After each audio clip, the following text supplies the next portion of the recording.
Yo quería compartir con ustedes la información referente a nuestro nuevo edificio de la biblioteca, que tiene estas características novedosas para nosotros, que va a estar construida sobre aisladores sísmicos.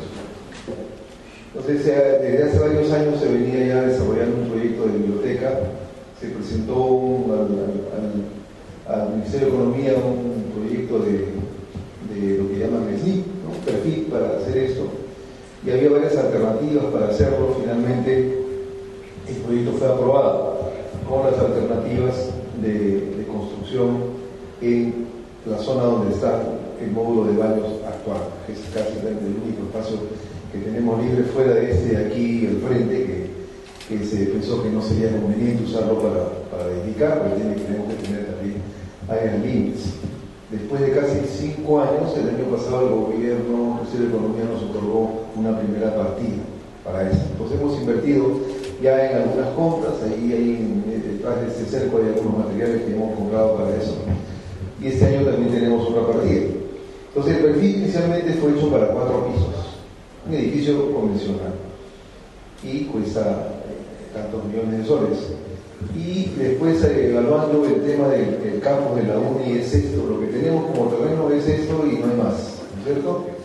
Entonces la universidad está pensando ya que en los edificios futuros tenemos que ir a más altura, y lógicamente usar comunicación vertical como ascensores y estas cosas.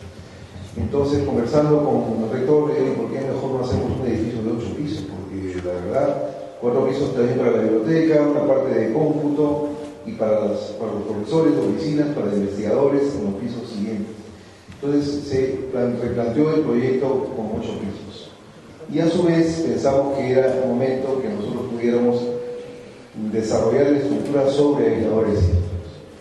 El tema es que este trabajo sobre aisladores sísmicos no ha sido desarrollado en el Perú por varias razones. Una de las cuales es porque realmente tenemos poca información al respecto, poco conocimiento de la tecnología, de cómo se hace, y nos lo planteamos como un reto. Entonces, bueno, pues haremos nosotros mismos el diseño y construiremos nosotros mismos este edificio, porque como en esa época, el año pasado, no había en el Perú ningún edificio construido sobre estos aisladores. Entonces hemos tenido que partir desde cero.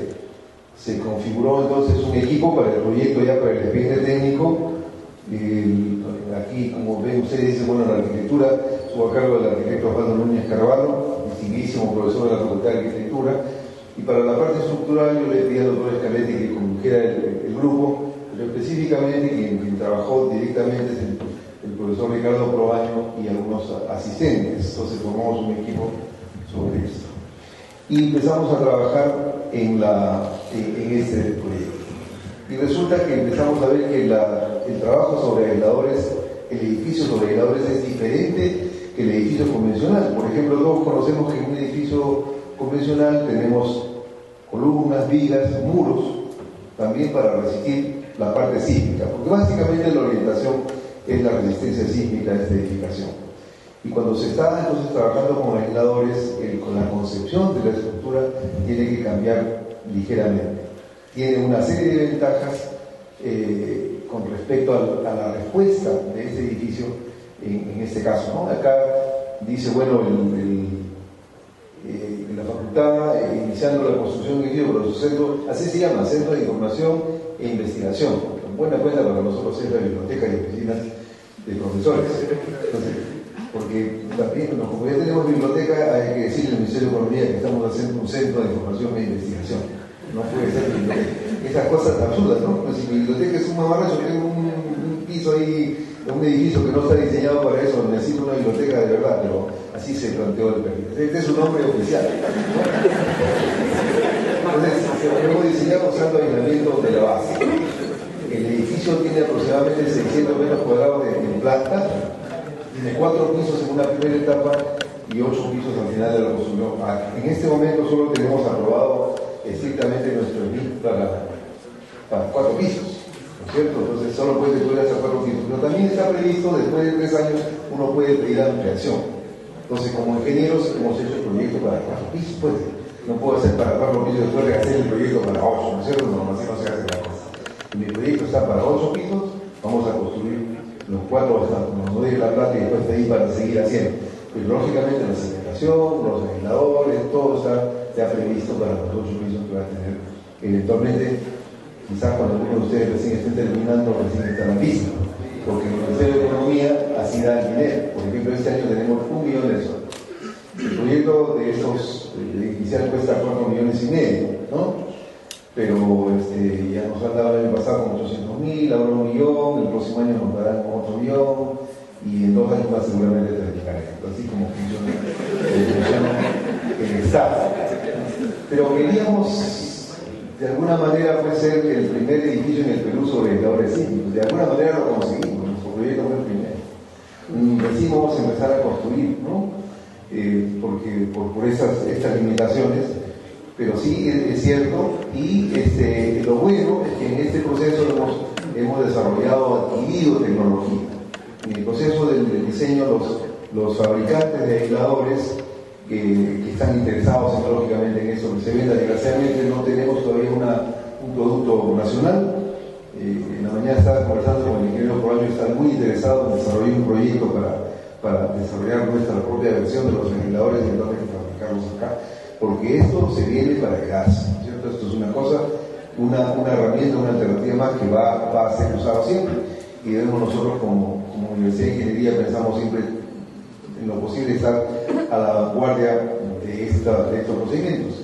Entonces con el apoyo y el asesoramiento de la gente que está interesada en venderlos, empezamos a desarrollar nuestro proyecto. Yo quiero presentarles algunas de las características, qué cosa es lo que hay que tomar en cuenta, qué hacen los aisladores, cuál es la ventaja, para poder apreciar que realmente mejoramos el comportamiento de las edificaciones cuando usamos estos dispositivos. Esta es la vista del proyecto en 4 pisos. Acá está, digamos, el espacio del módulo de baño que va a tener que ser demolido. Esa parte de los baños se va a trasladar acá, ¿no? Se va a integrar a la parte de este mismo edificio, ¿no? Porque evidentemente es una necesidad. Entonces, transitoriamente estamos remodelando en este piso unos baños para poder suplir esa necesidad. Pero van a estar aquí en esta zona. Entonces, va a estar conectado a nuestros pabellones de aulas actualmente. Acá está el ascensor, de manera que ahora, por ejemplo, no tenemos acceso para personas impedidas, ¿no? Y vamos a resolver de alguna manera eso para que estas personas puedan entrar o salir de acá. Esa es un poco la vista general con los 4 pisos, y después esto va a tener los 8, ¿no? Que está la elevación sur, la elevación este, la elevación oeste, que es la que da hacia la Facultad de Arquitectura, ¿no? Esta es la que daría hacia adentro, acá están los puentes hacia las aulas, y esta es la que se vería del otro lado de lo que es mecánica de suelos, o similar a lo que se vería también en el pabellón de aulas. Con 8 pisos tenemos entonces más como para tener esta zona para oficinas de los profesores, pensando en el futuro que vamos a tener mucho más trabajo de permanencia en los profesores para hacer investigación y hacer otro tipo de actividades. Es necesario que tengan oficinas. Ahora no tienen esta facilidad de nuestros profesores. Hemos construido una sala de docentes en el primer piso para que puedan estar ahí, pero no es lo mismo que tener una oficina para poder atender a los estudiantes o hacer proyectos de investigación conjuntos, de manera que eso creo que a su vez nos va a reforzar esa capacidad en los últimos 4 pisos. Esquemáticamente ustedes pueden ver aquí que el edificio está separado, ¿no? Justamente es ahí donde van los aisladores. Cuando la gente hace entonces edificios sobre aisladores sísmicos, en algunos casos se hacen sótanos. Y entonces se aíslan desde la parte de abajo. En otros se construye el edificio hasta el nivel del piso, porque ahí es cuando realmente la estructura debe poder desplazarse libremente. Entonces hay esas 2 alternativas. Nosotros, después de evaluar la conveniencia de eso, desechamos el sótano. Siempre, como ustedes saben, un sótano cuesta porque hay que hacer excavación, hay que hacer muro de contención, es una estructura adicionalmente costosa. Y si no se va a usar, la verdad no hay razón económica para hacerlo. Entonces, con los aisladores dijimos, de ahora, ¿qué cosa vamos a hacer? Finalmente optamos por no hacer los sótanos, tienen además su cimentación a una cierta profundidad, y los aisladores están, como ustedes ven en ese esquema, básicamente a nivel de la superficie, porque además también queremos que ustedes lo vean, es parte del tema, ¿no es cierto? Ver, y ojalá ustedes puedan experimentar un sismo viendo pues cómo se mueve. Así van a aprender y se van a olvidar de cómo funciona el sistema de gravedad. Y ojalá que el diseño esté bien, porque entonces ahí vamos a... Muy bien. Este es básicamente el esquema arquitectónico, los 4 pisos, tenemos una cisterna que va a abastecer a toda la facultad en esta zona. Estamos terminando precisamente un proyecto de transferencia, ¿no? Porque en el módulo de baños ahora ahí hay una cisterna y una bomba, que todo se escucha cuando pasa por ahí horrible, una bomba viejísima, ¿no? Y eso va a salir.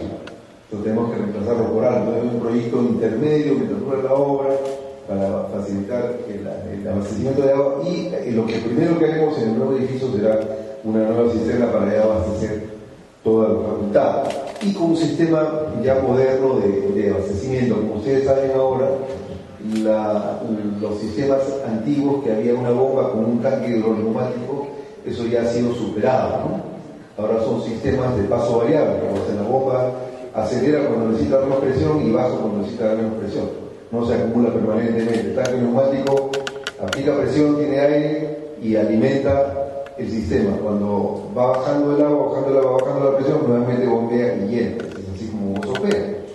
En cambio, los sistemas modernos, la bomba esa funciona prácticamente permanentemente.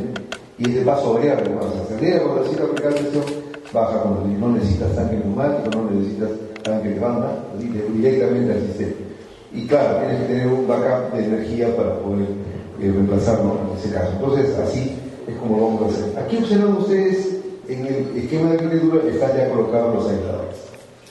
Entonces, cuando empezamos a ver el proyecto, tradicionalmente pues la caja de ascensores se apoya en la cimentación, y con la fuerza sísmica, que las cajas atraen mucha fuerza sísmica, aplican un momento importante de la base.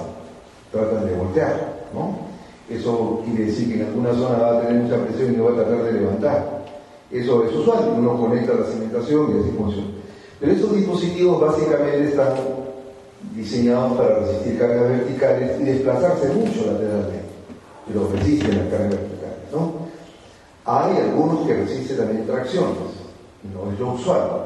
Entonces, hemos modificado para que no haya esta acción de momento con la caja de ascensor. Ustedes miren cómo está la caja de ascensor aquí abajito, porque necesitas el foso para que baje la caja de ascensor. Ustedes conocen un ascensor en el primer piso, pero debajo tienes un sistema de resortes, cosas, un foso, ¿no? 1,20 m, 1,50 m es lo habitual que requieres por operación propia del ascensor. Hemos tenido que colocar. Entonces el aislador en este caso está debajo, está solo en los dos extremos. Contra todo lo que nosotros estamos acostumbrados, nuestra caja de ascensor no va a ser de concreto armado. Va a ser un pórtico, y no sé si lo vamos a revestir con drywall o con ladrillos. Así, ¿no? Como es el Hospital de Regalete. El Hospital de Regalete es de los años 50. Sus ascensores tienen unas estructuras apórticas rellenas de ladrillo, no son de concreto armado como hacemos nosotros ahora, ¿no? Mucha gente no sabe eso, por eso suben igual tranquilos, pero las nuestras tampoco van a ser las estructuras de, ¿no? Ese es el ejemplo. Del visto del otro lado, acá está. Entonces notarán ustedes que hay unos ciertos espacios, ¿no? A ver, no sé si en el anterior, un espacio, noten ustedes este espacio como el laboratorio de mecánica de suelos. Está pegadito, ¿no? Acá no hay problema, porque acá tenemos con respecto a las aulas, porque ese edificio en realidad lo que se va a desplazar es el piso. El piso se mueve con el edificio del lado también, ¿sí o no? Entonces eventualmente hay que dejar ese espacio para permitir, por supuesto con su seguridad y todo, para que no haya ningún problema. Entonces uno calcula cuánto máximo se va a desplazar, y tenemos, me parece que 50 centímetros por lo menos un edificio y el otro. Visto del costado, tenemos aquí el acceso, la escalera también tiene que estar separada, independiente, ¿no? Entonces habrá sí ese tema de que la escalera se mueve con el edificio diferente de la base, ¿no? Acá están los aisladores acá está la vista de la cisterna. Entonces es básicamente una estructura aporticada, como esta, ¿no? Columnas y vigas. Prácticamente no tiene muros. El proyecto inicial sí tenía muros, porque así es como hacemos siempre, los muros bajan hasta la base y aguantan el edificio, ¿no? Pero eso requiere, como digo, estos apoyos. Pero por otro lado, como el edificio aislado tiene mucho menos acción sísmica, entonces con la estructura porticada sola funciona bien. O sea, se bajan mucho los desplazamientos y no los requiere. Entonces, al final, lo que yo gasto más en los aisladores, voy a ahorrarme en la estructura y voy a tener un pequeño incremento, o todavía no sabemos si va a haber o no, porque al final les voy a dar una noticia respecto a este avance. Bueno, ahí está nuestra elevación de cómo va a quedar los 8 pisos, primera etapa, segunda etapa. Acá están los 2 puentecitos que todavía no hemos diseñado, pero bueno, esto hay que tomarse todas las precauciones para que esto pueda moverse el edificio sobre sus aisladores, incluyendo el ascensor. Ahí está, ¿qué tal? Lo que pasa es que este porcentaje es muy bajo, pues.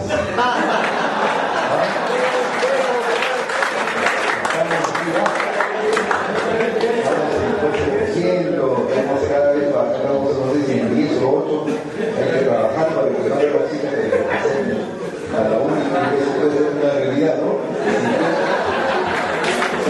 50-50. Ok, ahí va a ser una lista por dentro.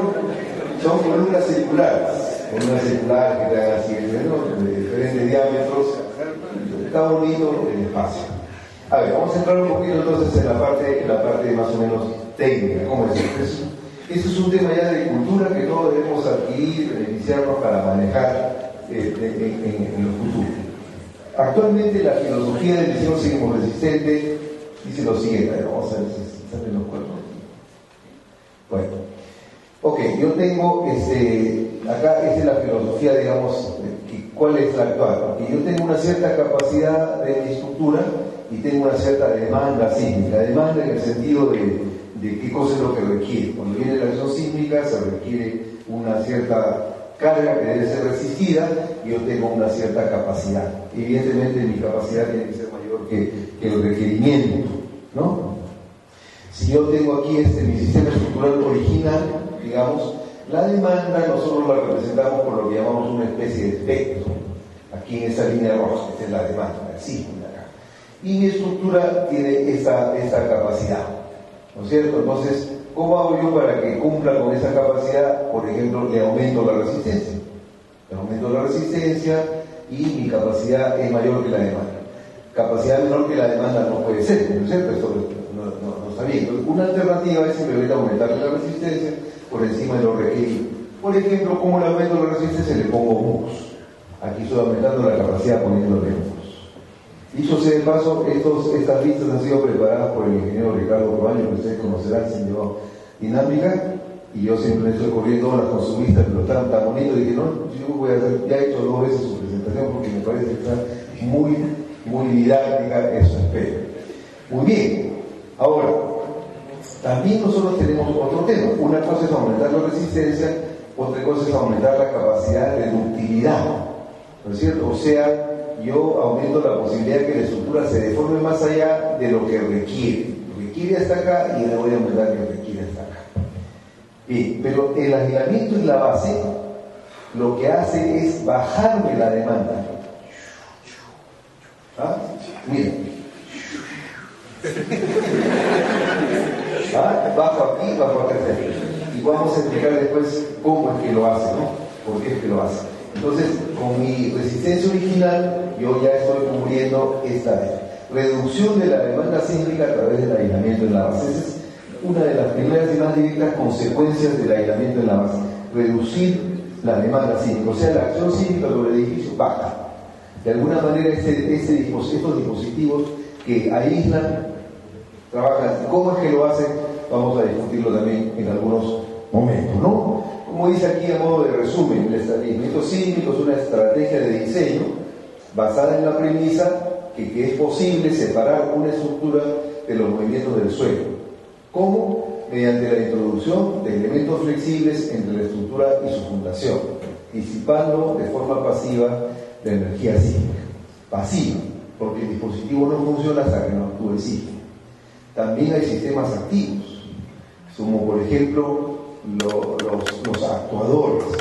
Quizás alguno de ustedes sea aficionado a las carreras de autos, eso de la Fórmula 1, hace unos años, creo que ya como más de 3, en vez de amortiguadores y resortes, estos autos tenían actuadores, como una computadora. La suspensión era activa. Una cosa impresionante, ¿no? Porque conforme iba avanzando el carro, la computadora le iba ordenando a los actuadores cómo tenían que formarse. Súper sofisticado, pero súper estable, le daba ventaja sobre los que no los tenían. También hay actuadores que trabajan con radiadores sísmicos. En Japón se han desarrollado algo de eso. Entonces viene el sismo se produce a tal distancia, yo envío la información a 100 kilómetros donde está mi edificio y le digo, te va a llegar un sismo con estas características. Y el edificio se va preparando para moverse y contrarrestar el sismo. Activamente. Interesante, ¿no? Es como cuando ustedes viajan en el metropolitano, no sé si yo lo hago todos los días. Y cuando estos dan esta curva aquí en el recado, así, ¿sí, no? ¿Y qué hacen? Porque yo bien fácil así, ¿no?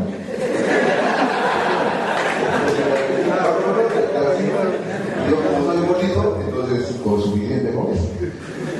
Esa es de alguna manera hacerlo activo, si no, pues uno presiona con el pie. Esa es una suspensión activa, ¿no es cierto? Va a compensar. Pero eso es muy complicado porque no siempre es estable, y en segundo lugar porque si no tienes energía, sonaste con tu sistema activo.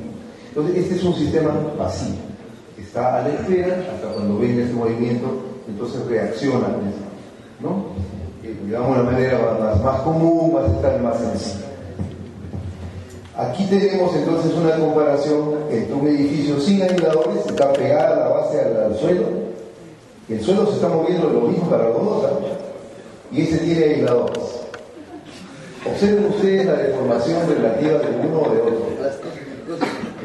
Mira aquí cómo se caen todos los muebles, las cosas, ¿no? El edificio está bien diseñado, pero todo el contenido. En cambio aquí se mueve la base, los dispositivos estos se deforman y yo, como ustedes ven, requiero este espacio para que el edificio pueda moverse sin toparse, ¿no? Entonces, esto significa que yo reduzco sobre la parte superior la acción sísmica, esto se deforma muy poco y a su vez el contenido también sufre muy poco, ¿no? Entonces claramente tiene ventaja. ¿Cuál es, digamos, podría ser el inconveniente? Eso tiene un costo, porque voy a tener que hacer mi cimentación y voy a tener que hacer otra estructura acá entre la cimentación y el primer piso, ¿no? Entonces hay un costo adicional. Pero la posibilidad de daño a la parte de arriba es muchísimo más baja. Entonces cuando uno propone un tipo de sistema de eso, tiene que pensar en cuánto dura este edificio.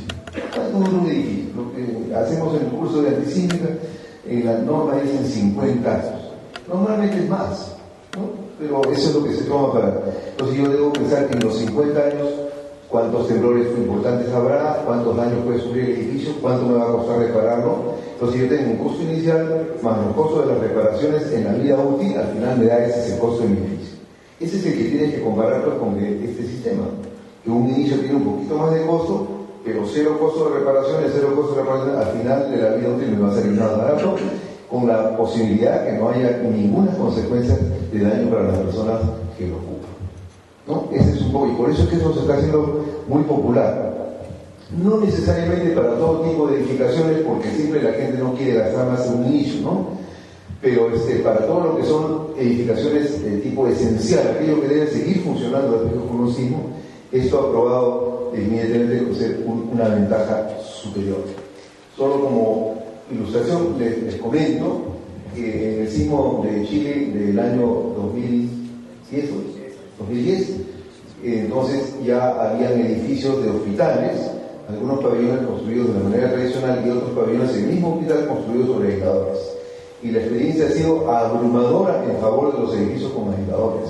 Los edificios con aisladores prácticamente no han tenido daño y los otros han tenido daño, han tenido que ser interrumpidos. Conclusión, el gobierno chileno ha dispuesto que todos los edificios de hospitales de ahora en adelante solo pueden ser esos sobre aisladores sísmicos.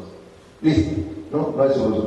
Es como ellos tuvieron en el año 60 el mayor sismo ocurrido en el mundo, en 1960. Y tenían como nosotros mucha construcción de adobe. En Chile está prohibido construir con lador. Ahora eso suena medio iluso, ¿no? Tú acá también puedes prohibir, pero uno no puede prohibir a la gente que haga lo que puede hacer, pues. Esa que sea ahí lo prohibido cuando es realista, ¿no? No le puedes prohibir si esa es la única alternativa que tiene la gente, pero eventualmente digo, la idea es esa, ¿no? Si esta cosa no funciona, tú deberías decir, oiga, no lo haga pues de esta manera. Entonces, la ventaja sobre aisladores ha demostrado que es un comportamiento sísmico superior a la estructura tradicional. Entonces, este costo adicional que podría ser, y que alguna gente habla, dice que alrededor del 5% más del costo inicial podría diluirse en el costo de la vida útil de la obra. El grupo nuestro, que tenemos que ver con eso, visitamos un edificio de Gran Motero, yo ya lo ganaron, ya está construyendo su edificio allí frente a la Plaza Vea de Miraflores, sobre aisladores. Vimos cómo colocar uno de los aisladores del edificio, claro, una empresa privada tiene esa facilidad, ¿no? Rápidamente puede ser invertir. Y entonces ellos nos contaron que habían hecho su análisis y les salía más barato con aisladores que edificios tradicionales. Interesante, no siempre se hace, ¿no? En promedio, en general, siempre la gente espera un ligero costo mayor, pero que anda en ese orden. Esperemos que nosotros tampoco, pensando que son para los 8 pisos, ¿no es cierto? No va a ser mucho más, porque además se ahorra pues en la parte de arriba, en la estructura de arriba se ahorra, y tú gastas un poco más allá. Al final el incremento no debería ser más del orden del 5%. Esa es la situación. Bien, entonces, ¿cuáles son los objetivos de los sistemas de aislamiento en la base? Primero, claramente mejorar el comportamiento sísmico de la estructura en todos los niveles de riesgo. ¿Qué quiere decir todos los niveles de riesgo? Para los sismos leves, para los sismos moderados, para los sismos severos, ¿no? Es distinto el riesgo que yo me corro en cada una de esas cosas. ¿Por qué? Porque en nuestras normas, como en muchas normas del mundo, para los niveles de sismos leves que se producen muy seguido, digamos, nosotros pues no hubo uno el otro día, ¿cuándo fue? El martes, ¿no? Hubo temblor. El otro mes seguramente va a haber otro. Y así será, pues, y eso es normal en nuestra geología, ¿no? Es como que el sol sale todos los días, habrá terremotos siempre, no hay que asustarse, hay que prepararse, hay que saber cómo reaccionar, y no es que castigo de Dios no se mete con nosotros, ya descansó y ya nosotros estamos por nuestra cuenta, tenemos que cuidarnos nosotros mismos. Entonces, a ese nivel de sismo normalmente no se espera ningún daño, nada. Entonces el riesgo de daño es muy pequeño, ¿no? Y después, si hay un sismo moderado, un poco más fuerte, como por ejemplo el del año 1966 que hubo aquí en nuestra facultad, yo estaba aquí, yo era alumno en esa época, imagino, yo he sido joven también como usted. Sí, el año 66. Sí, ya y aquí hubo mucho daño en nuestro edificio. Muchos de los edificios son muy antiguos, de los años 50, y bueno, hubo daños, y para un nivel de sismo moderado ya uno espera un daño menor, ¿no? Y para un sismo severo, en realidad uno espera la posibilidad de daño muy grande, que la estructura pueda quedar inservible, pero no colapso, ¿no es cierto? Con estos sistemas en realidad mejoran a nivel de todos los niveles del comportamiento. Inclusive este sismo de Chile ha sido un sismo muy grande, no ha sido poca cosa, ¿no? Y algunos edificios ustedes los han visto colapsados. No es aceptable el colapso, pero daños, protegiendo a la población, pero daños para que la estructura quede inservible, eso está contemplado en la normatividad. Entonces esa gente, lastimosamente, puede haberse sometido a perder toda su propiedad. Así es, porque es un riesgo relativamente bajo, pero en algún momento puede ocurrir. Entonces ahí hay una primera mejora. Segundo, reducir las deformaciones perjudiciales por sismo en elementos estructurales y no estructurales. Como nosotros como ingenieros sabemos que todo elemento que está sometido bajo carga se deforma. Si no se deforma, no carga. Es normal. Lo que ocurre es que las deformaciones son aceptables, son pequeñas, ¿no es cierto? De manera que no alteran el funcionamiento de la estructura. Entonces, cuando viene un sismo y cargamos el edificio lateralmente, se debe deformar. Eso es normal. Lo que eso está limitado. Porque la deformación excesiva, imagínense, si deforma mucho este pórtico, el muro ese se va a rajar, porque empuja el muro y lo va a romper, ¿no es cierto? El elemento no es estructural. Si ya lo llevas a un nivel de deformación mayor, el propio elemento va a exceder su resistencia y se va a empezar a dañar. Entonces, el daño está directamente asociado con los desplazamientos.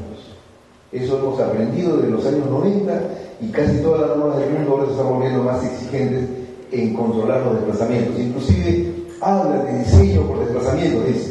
Bueno, es lo mismo, es cierto que ahora hay que ser más exigente para que los desplazamientos no dañen mi edificación. Y con estos aisladores nosotros reduciríamos esto. Y también reducimos la fuerza sísmica. La fuerza es masa por aceleración, no sé, ya todo lo que llegó física uno sabe del colegio.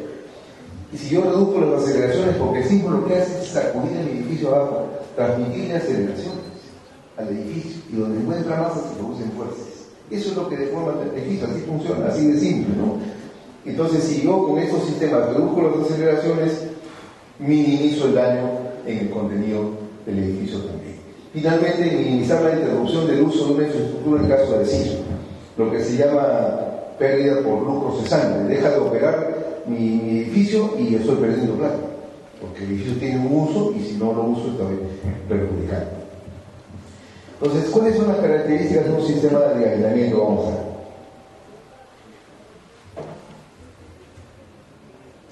Flexibilidad. Vieron ustedes en la peliculita cómo se forman estas cosas, ¿no? Eso no es fácil de conseguir. Si tú tienes el elemento cargado con 400, 500, 600 toneladas y tiene que moverse 45 grados. Ese es un poco el asunto. Porque apoyos de caucho tienen casi todos los puentes en el Perú. Se usan, son apoyos de neopreno, que es un caucho sintético, ¿no? Pero no están haciendo así, pues. Se mueve un poquito cuando el puente se estira por la temperatura y se mueve un poquito cuando el puente se contrae con la temperatura. Pero sí se diseñan para que pueda aceptar eso, pero de una manera muy lenta. ¿Ve? Entonces, aquí lo que tenemos es un dispositivo que resiste estas cargas y tiene que permitir esta deformación así excesiva. Entonces, tiene ciertas características que vamos a revisar inmediatamente. Entonces, lo primero es la flexibilidad para aumentar el periodo de vibración y por tanto reducir la fuerza sísmica.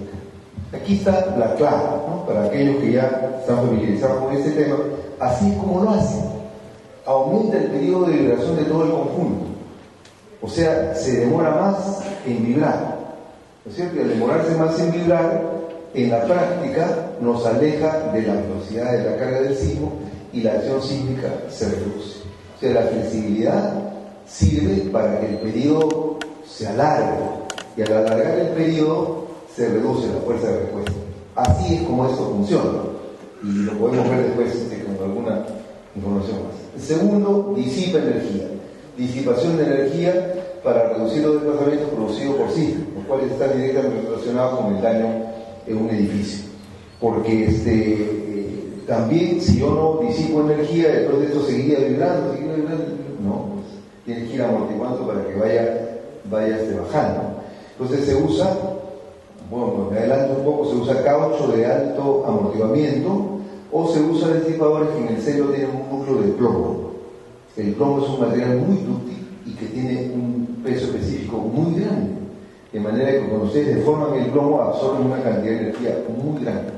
Entonces de esas dos formas se hace así.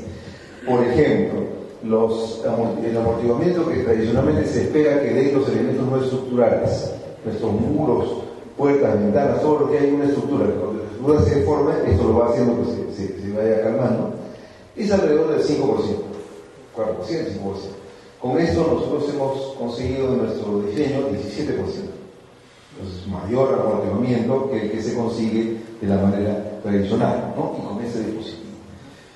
Tercero, para los niveles de baja carga, o sea, si el sismo es leve, entonces tengo que tener rigidez, porque si no, acá el edificio se está moviendo, no, pues, no para los sismos pequeños tienen que tener una rigidez mínima. Tiene rigidez para niveles de bajos de carga, como son, por ejemplo, las fuerzas de viento y sismos de menor importancia. ¿Ya? Muy bien, ¿cómo son los sistemas de aislamiento? Bueno, el sistema de aislamiento efectivo para suelos rígidos de cimentación, como los suelos que tenemos en la mayor parte de Lima, y eso, el suelo rígido se traduce automáticamente en movimiento de muy alta frecuencia. Todos somos conscientes que cuando hay temblor aquí en los suelos, en la mayor parte de la ciudad de Lima, el movimiento es muy rápido, alta frecuencia. Eso es no solamente porque el mecanismo que tenemos de producción de sismos, sino por el tipo de suelo, que es muy duro. Entonces, es capaz de reproducir esos movimientos de alta frecuencia. Entonces, si ahora yo pongo mi edificio y con los aisladores le hago que el periodo sea largo, o sea, la frecuencia sea baja, le aíslo, lo separo de donde el movimiento del suelo es de alta frecuencia. Por eso dice, ¿no? Es muy efectivo si el suelo es rígido, porque el suelo rígido va a hacer un movimiento de muy alta frecuencia. Segundo, para edificios de relativamente poca altura, un bajo periodo fundamental de vibración. Poco efectivo si el suelo es flexible, porque entonces ya no alargo mucho el periodo. ¿Para qué? Si el propio movimiento del suelo también es de bajo periodo. Y edificaciones muy altas con un alto periodo de vibración. Esto hemos aprendido en la última conferencia mundial de ingeniería sísmica, que alguna gente ya está usando aisladores también para edificios altos, con otro propósito, no el propósito de alargarle el periodo, porque el edificio alto ya tiene su periodo suficientemente largo, sino como una forma de controlar las deformaciones laterales. Por ejemplo, tenés un edificio alto, va, digamos, a cabecear así mucho, ¿no? Si le pones los aisladores, lo que el edificio va a hacer es así, y no va a ser ese tema. Entonces también ya están entrando con otro propósito, también se están usando los aisladores, pero no con el propósito tradicional, que son los que mostré en la vista anterior. Bien. A ver, ¿dónde lo aplicamos principalmente? En edificaciones esenciales que deben seguir operando después de la ocurrencia de un sismo. Hospitales, colegios, eso debería ser así, ¿no? En la preservación de edificaciones históricas es donde más se han comenzado. Muchísimos edificios existentes en Japón, en Estados Unidos, se les ha ido poniendo aisladores por debajo. Fíjate lo que cuesta eso, ¿no? Para tú tener que construir ahí abajo, entonces para que no se sigan dañando y se puedan preservar. En edificaciones cuyo contenido tenga un valor superior al de la estructura, los museos, por ejemplo, ¿no? Lo que contienen vale más del edificio. También, ¿no? A ver, ¿qué tipos de aisladores hay? Aisladores de caucho, hay de caucho natural, ¿no? El caucho, como ustedes saben, la savia, esto es el largo del caucho. Entonces, ¿cómo es? Son unos elementos que tienen unos cilindros, por así también los hay cuadrados, que tienen unas láminas de acero intercaladas acá. Láminas de caucho natural, láminas internas de refuerzo de acero, cobertura de caucho. Y acá hay unas placas de acero que son las que van conectadas a la estructura. ¿Por qué tienen placas de acero estos aparatos? También los tienen aquellos apoyos de neopreno para los puentes. Todos hemos jugado de niños con un borrador. Yo aprieto mi borrador ahí y se ancha así, ¿no? Es muy bien flexible. Entonces yo tengo que este edificio va a soportar unas cargas verticales. Para aumentarle la rigidez axial, le intercalo entonces láminas de acero. Para reducirle lo del borrador, el efecto borrador, ¿no? Entonces le ponemos lámina de acero y entonces le aumentamos la rigidez. Pero la lámina de acero no impide que sea muy flexible en este sentido, ¿no? Entonces para eso es que tiene la lámina de acero y tiene esta función. Vean ustedes, esta curvita es la curva carga-deformación de este tipo de aislador. Como ustedes observan, tiene carga acá, luego se cambia de rigidez. El área que está encerrada dentro de esta curva es la energía que absorbe el dispositivo. En el aislador de caucho natural es este tipo de curva. Tenemos otros dos. Por ejemplo, el de caucho de alto amortiguamiento que les contaba hace un momento. Vean ustedes que la curva ahora es mucho más amplia. Es el mismo dispositivo, pero el material caucho es de alto amortiguamiento, ¿no? Entonces tenemos esta curva así, que da una superficie interna acá mucho mayor que la otra, y por eso es que puede disipar más. Los que tienen núcleo de plomo, ahí está, el plomo viene aquí. El núcleo de plomo también tiene esta capacidad de absorción de energía a través del núcleo de plomo, ¿no? Con núcleo de plomo. Entonces, tenemos aisladores de caucho con un núcleo de plomo, aisladores de caucho con alto amortiguamiento, y acá estamos comparando las tres curvas. Está la carga axial, el desplazamiento lateral, este es el desplazamiento lateral, ¿no? Vean ustedes, la que tiene el plomo es la línea roja, la que tiene verde es el aislamiento con alto amortiguamiento, y la que está azulito es el caucho natural. Evidentemente, estas dos son convenientes. Cuando nosotros hemos hecho el proceso de licitación, hemos pedido simplemente el dato del amortiguamiento que yo requiero, porque hay fabricantes que hacen las dos cosas. Hay fabricantes que solo hacen el de caucho de alto amortiguamiento, sin plomo. Entonces, si yo digo solamente con núcleo de plomo, estoy orientando mi licitación y eso me mete el precio. No puedo hacer eso, ¿cierto? Tengo que quedar libre de la competencia. Aquí tenemos otros aisladores tipo péndulo de flexión. Fíjense, interesante. Este es como una lámina así, cóncava, acá hay un deslizador articulado y la placa superior de acero hay y se desliza sobre eso. Una base metálica con capa superior cóncava, de manera que eso se mueve así. Y esos también, curiosamente, tienen una gran capacidad de disipación de energía, ¿no? Los más comunes son estos de caucho que les he mostrado hace un momento. ¿Cómo es la estrategia de diseño?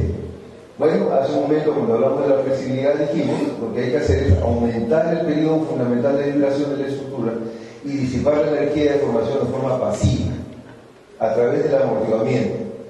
O sea, aumento el periodo fundamental, eso es lo que hay que recordar, aumento el periodo fundamental, ¿no?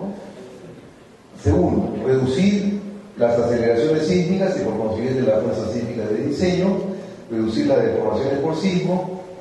Entonces, ¿cómo es nuestra reducción de la fuerza sísmica de diseño? Entonces aquí vamos a ver. Por ejemplo, acá está mi edificio convencional empotrado en la base, ¿ya? Yo tengo aquí mi demanda de diseño, este de acá. Entonces, aquí está mi edificio empotrado y me da una fuerza a este nivel. Si yo le pongo aisladores, lo que estoy haciendo es incrementar el periodo. Entonces estoy bajando la demanda de la fuerza sísmica desde aquí hasta acá. ¿Ve? La fuerza sísmica en este edificio es como F1 y en este edificio es como F2. ¿Por qué? Por al cambiarle el periodo de vibración, alargarle el periodo de vibración, he bajado la fuerza sísmica que actúa sobre el edificio.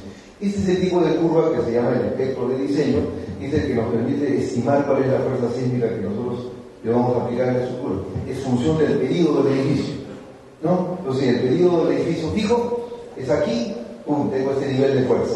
Si ahora le pongo los aisladores, el periodo del conjunto está acá. Entonces, significa que he bajado, al incrementar el periodo, he bajado.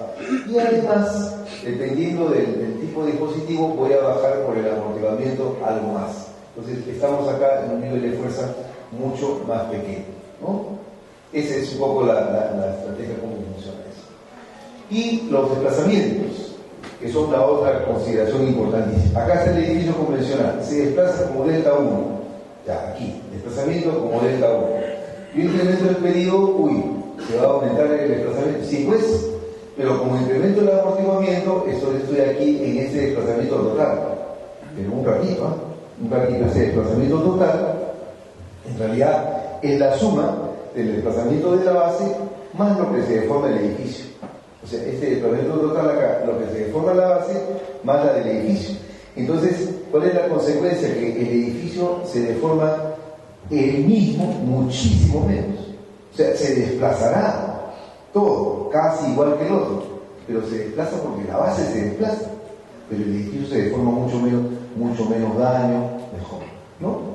¿Cómo no se nos hubiera ocurrido esto antes? Diría uno, ¿no? Bueno, pues esto ya tiene 50 años. Tenemos 50 años de atrás, hay que reconocer, tenemos que empezar a correr más rápido para ver si acortamos ese tiempo, ¿no? Así es, esto tiene, bueno, no sé, 50 años, de repente un poco menos, ¿no? Pero ya tiene tiempo, digamos, ya está establecida la tecnología, probada, funciona, ya podemos usarla con confianza. Nuestro proyecto. Tenemos 20 aisladores, ¿no? 20 aisladores. Aquí están las zapatas, ¿no? El ascensor, que solo tiene 2, y ¿no? Entonces está básicamente sobre esta columna circular. En el caso de la caja de ascensor nomás tenemos a distinto nivel. Básicamente tenemos la cimentación, que son zapatas aisladas, tenemos un pedestal, esperemos, si Dios quiere, comenzar dentro de poco tiempo ya a hacer la demolición, la excavación, fabricar las zapatas, los pedestales y traer los aisladores del Callao para ponerlos en ese momento. Así como esperamos. Por eso no va a comenzar antes. Yo voy comenzando. Ahora sí, los aisladores me van a demorar un tiempo para llegar. Entonces, así es como está previsto. ¿Cómo está lo de los desplazamientos del edificio? Fíjense, un edificio con muros. En nuestro país se usa mucho edificios con muros de concreto armado. Placas, llamamos en nuestro medio, ¿no? Es la manera de controlar las deformaciones. Un edificio con placas se deformaría más o menos así. Un edificio porticado sin las placas se deforma mucho más. Un edificio aislado se deforma así. Pero vean ustedes que la deformación relativa del edificio es mucho más pequeña por lo que pasa es que se han movido la base. Esto es lo que se va a deformar nuestro edificio, más o menos 16 centímetros o algo así. hemos dado 50 con el otro, por si acaso, para que no hay alguna cosa, alguna sorpresa, ¿no? Y en la otra dirección también, mire, un poquito se deforma, se mueve la base 12 centímetros y esto es lo que se deforma el edificio. Si hubiera sido con placas, hubiera sido aquí menor, pero las fuerzas hubieran sido mucho mayores, está lo mismo Ignacio Martín, ¿no? A ver, entonces acá, en otro año final, para terminar, una simulación de nuestro edificio con 4 y con 8 pisos. Este es nuestro edificio real, el modelo de TAPS, así como se harían los aislados. Da miedo, ¿no? Que tengan esa capacidad de formar, tiene 45 grados prácticamente. ¿Ah? Entonces fíjense ustedes cómo se va moviendo. Acá está el edificio convencional, fíjense cómo se deforma. Y miren el aislado, qué poquito se deforma. Se mueve, ¿no? Pero qué poquito se deforma. Esto está con los 4 pisos. En una dirección, esta es la otra dirección. Este es el convencional, miren cómo se deformaría. Y simplemente corre bola, pues no va bien. Así que ya saben, cuando esté construido y hay temblor, todos corran al edificio de la biblioteca que van a estar tranquilos. Finalmente este es con 8 pisos. 8 pisos la situación también. Este es el edificio convencional y este es el edificio aislado, ¿no? En la dirección corta, que es donde más se va a mover, y este es el edificio en la dirección larga.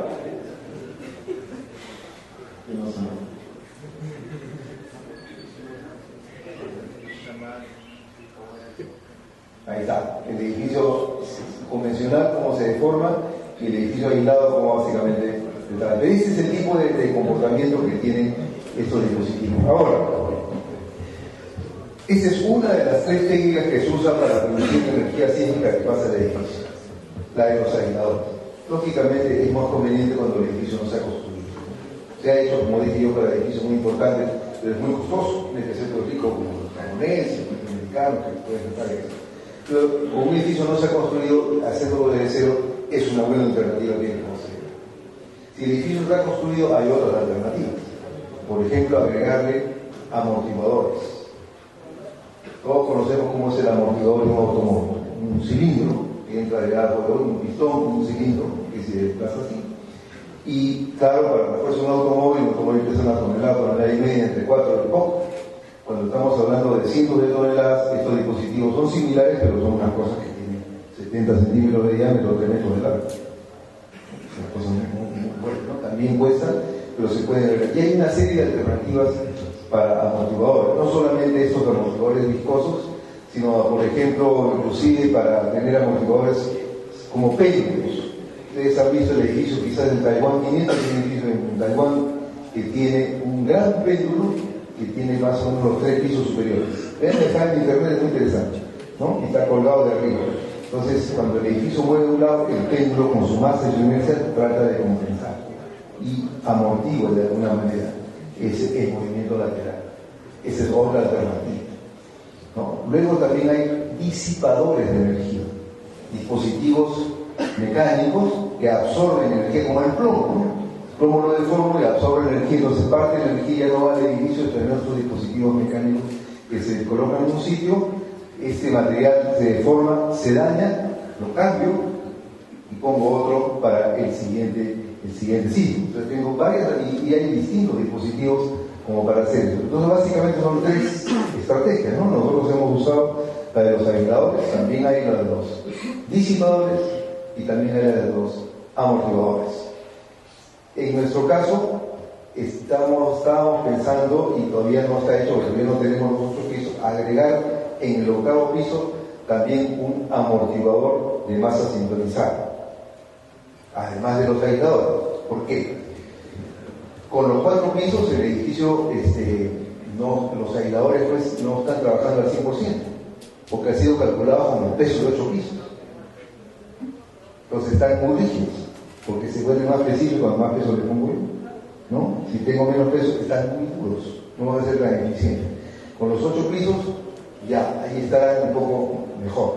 Pero es posible agregarle arriba, por ejemplo, imagínense ustedes, un tanque de agua, pero de concreto.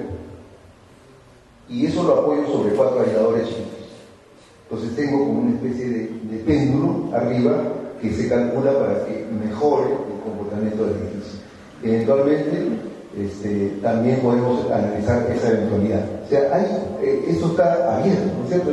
Es una cosa muy buena que nosotros hemos, creo, entrado porque hay que entrar en esto, ¿no? Y aquí, como modo de conclusión, ¿no? Los aisladores, los amortiguadores, los disipadores de energía serán usados en el futuro, estoy seguro, y será mejor que nos preparemos para nosotros saber cómo hacerlo y usarlo. La norma nuestra de diseño sísmico considera la posibilidad de usarlo como un requisito. Como no tenemos una norma local, y para que alguien no diga no, pero la norma no lo prevé, lo hemos puesto. Pero mientras tanto se permite usar normas de los Estados Unidos para aplicarlas acá, como hacemos con lo del ACI, ¿no es cierto? Para el concreto, apliquemos aquí. Y para edificaciones esenciales creemos que es una buena alternativa que debía ser evaluada en cada caso. Hay que convencer a las autoridades para que eso sea posible. Yo quería abordar para el final una buena noticia que recién me la han dado hoy. Ayer hemos adjudicado a la empresa CDB SAC la compra de los aisladores. Ayer, 584.000 soles. 3 meses.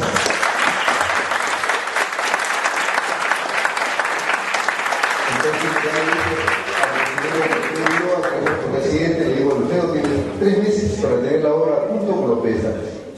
Cuando vengan a tener soluciones para colocar los aisladores, y esperamos este año por lo menos hacer el casco del primer piso. Ya tenemos el fierro ahí, tenemos una serie de cosas, ¿no? El casco del primer piso, y ojalá poco a poco, en los próximos 2 años, a más tardar, podamos terminar para beneficio de todos nuestros profesores y estudiantes. Gracias.